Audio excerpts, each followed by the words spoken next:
ఐక్యతగా ఉంటే అది ఆటోమేటిక్గా మనం సాధించుకోగలుగుతాము.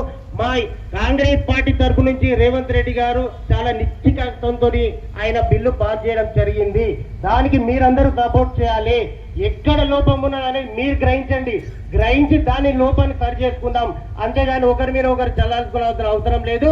ఇంకొకటి, తెలంగాణ ఉద్యమం లోపల రామ్మోహన్ రెడ్డి గారు ఆమరణ నిరాహార దీక్షకు ఏ విధంగా పూనుకొని తెలంగాణ ఉద్యమాన్ని మలుపు తిప్పిన దశకు ఏ విధంగా వెళ్ళాడో, ఈరోజు రామ్మోహన్ రెడ్డి గారి స్ఫూర్తితో ఒక బీటీలకు ఓసీ అయినా కూడా 42% రిజర్వేషన్ ఇవ్వాలని చెప్పేసి రేవంత్ రెడ్డి గారి సంకల్పానికి ఆయన స్ఫూర్తితో బీటీలకు 42% రిజర్వేషన్ రావడానికి, ఈ ఉద్యమం తీవ్రత పొందడానికి ఆమరణ నిరాహార దీక్షకు ఏదైతుందో దానికి నేను పూనుకుంటాను.